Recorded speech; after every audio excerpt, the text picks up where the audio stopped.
এই সেই আমাদের ড্রাগন গাছগুলা যেখানে টবে চাষ করা হয়েছে, ওই তো দেখতে পারছি।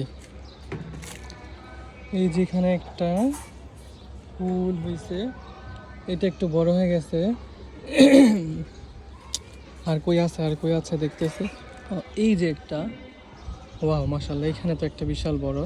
এই যে একটা, গনি কয়টা হয়েছে ওইখানে? 1 2 3 4 5 6, এই ছোট্ট একটা হইতেছে 7, তারপরে 8 9, এইখানে একটা 10 11, এইদিকে হইতেছে 12 13, এইদিকে একটা হয়েছে 14 14, এইদিকে একটা 15। আলহামদুলিল্লাহ।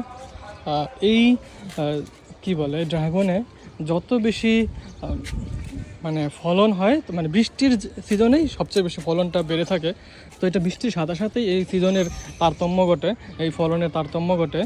সো আর কিছু কিছু ফুল যেগুলো একটু লাল হয়ে যায়, লালচে বর্ণ ধারণ করে, সেগুলো বাঁচার সম্ভাবনা থাকে না।